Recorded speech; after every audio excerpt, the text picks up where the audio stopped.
नमस्कार। आज की वीडियो में हम एक नए टॉपिक महाभारत महाकाव्य के साहित्यिक और सांस्कृतिक महत्व के ऊपर है वो चर्चा करेंगे। देखिए, भारतीय इतिहास में महाभारत और महाकाव्य, महाभारत और रामायण दो ऐसे महाकाव्य माने जाते हैं जिनका भारतीय संस्कृति और साहित्य दोनों में ही अभूतपूर्व योगदान रहा है। दोनों ही महाकाव्य सदैव जो परवर्ती साहित्य का रचनाकार रहे हैं उनके लिए एक प्रकार से प्रेरणा स्रोत के रूप में कार्य करते रहे हैं। अगर हम प्राचीन भारत के परिप्रेक्ष्य में बात करें तो प्राचीन भारत में प्रारंभ से ही ऐसे मनीषी, अनेक मनीषी यानी ऐसे चिंतक विद्वान हुए हैं जिनकी रचनाएं पश्चातवर्ती मनीषियों यानी कि विद्वानों, चिंतकों, साहित्यकारों के लिए हमेशा प्रेरणा का स्रोत रही है।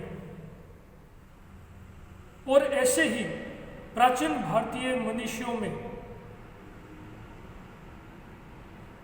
सर्वप्रमुख जो है वो कृष्ण द्वैपायन व्यास अर्थात वेद व्यास माने जाते हैं।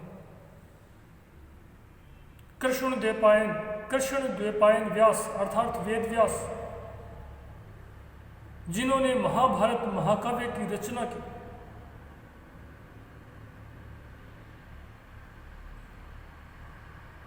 महाभारत महाकाव्य वर्तमान समय में जिस स्वरूप में हमें उपलब्ध होता है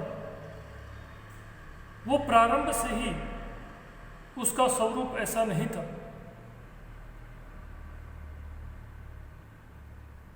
महाभारत महाकाव्य की कथा का उत्तरोत्तर विकास हुआ और महाभारत महाकाव्य की कथा के उत्तरोत्तर विकास की हमें भारतीय इतिहास में 3 अवस्थाएं ज्ञात होती हैं।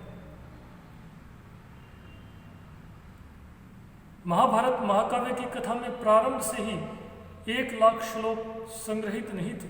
महाभारत महाकाव्य का जो प्रारंभिक स्वरूप मिलता है उसमें लगभग 8800 श्लोक थे। और जब महाभारत महाकाव्य में 8800 श्लोक थे उस समय इसे जय संहिता कहा जाता था। कालांतर में इसमें श्लोकों की संख्या 24,000 हो गई, तब इसे भारत कहा जाने लगा।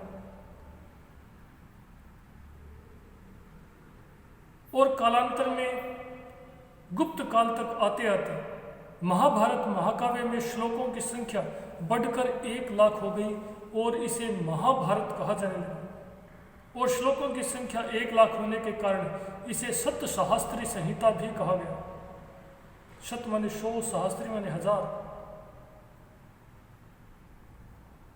जो कि उसके श्लोकों की संख्या को व्यक्त करता है। इसी कारण से शत सहस्त्री संहिता कहा गया। देखिए, महाभारत जो महाकाव्य है वो अपने वर्तमान स्वरूप में 18 पर्वों या ऐसा कह सकते हैं कि 18 अध्यायों या 18 भागों, जिन्हें पर्व कहा गया है, वह 1 लाख श्लोकों का संग्रह है। यानी महाभारत जो महाकाव्य है अपने वर्तमान स्वरूप में 18 पर्वों में विभाजित तथा 1 लाख श्लोकों का संग्रह है। इसे विश्व का सबसे बड़ा ग्रंथ और महाकाव्य माना जाता है। महाभारत महाकाव्य जो है उसका भारतीय संस्कृति में नहीं अपितु भारतीय साहित्य में भी अभूतपूर्व योगदान माना जाता है।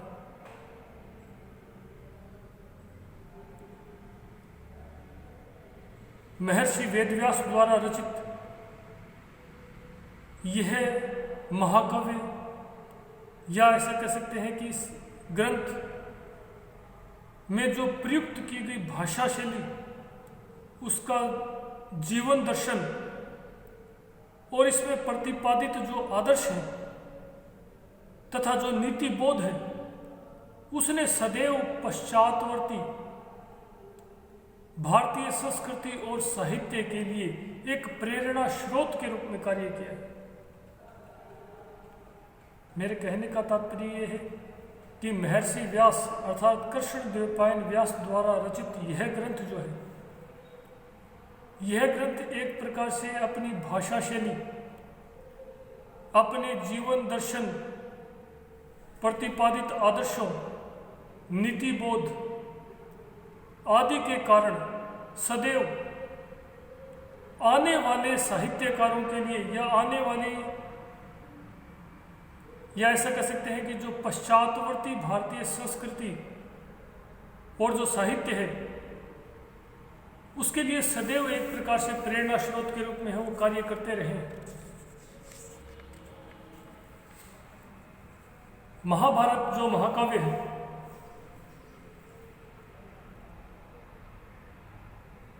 महाभारत, आज के टॉपिक में हम महाभारत महाकाव्य के साहित्यिक और सांस्कृतिक महत्व के ऊपर चर्चा करेंगे। साहित्य और संस्कृति दोनों ही शब्द अलग अलग हैं।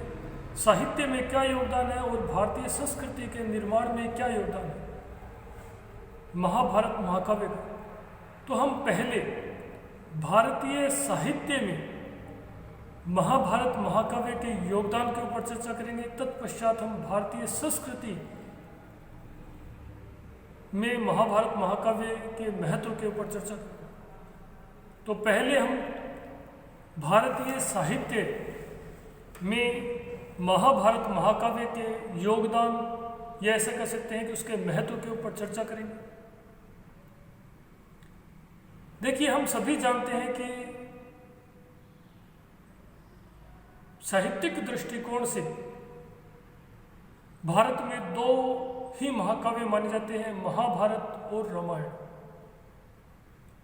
और अगर हम साहित्यिक दृष्टिकोण से महाभारत और रामायण की तुलना करते हैं तो हम देखते हैं कि महाभारत जो है वो साहित्यिक दृष्टिकोण से इतना महत्वपूर्ण ग्रंथ नहीं है जितना कि रामायण, अर्थात साहित्यिक दृष्टिकोण से रामायण अधिक महत्वपूर्ण ग्रंथ है, महाभारत उतना अधिक नहीं है।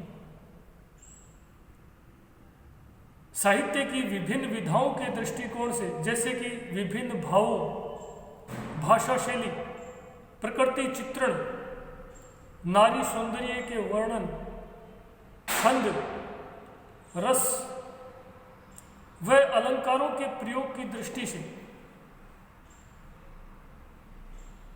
रामायण का स्थान जहां सर्वोच्च है, वहीं महाभारत का उतना अधिक साहित्यिक महत्व नहीं है। और इस तथ्य को स्वयं महाभारत महाकाव्य के रचयिता वेदव्यास ने भी स्वीकार किया।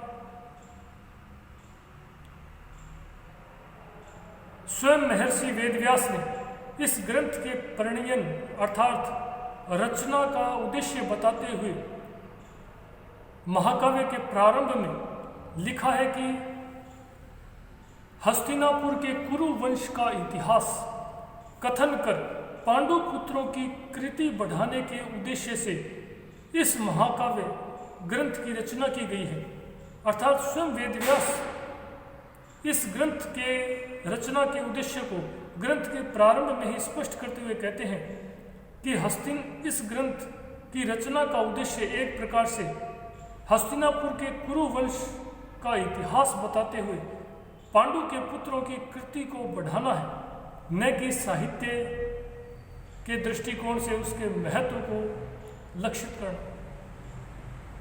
अतः व्यास ने इस ग्रंथ की रचना साहित्यिक दृष्टिकोण से नहीं की थी, लेकिन इसके बावजूद महाभारत महाकाव्य का साहित्यिक दृष्टिकोण से अत्यंत महत्वपूर्ण स्थान है।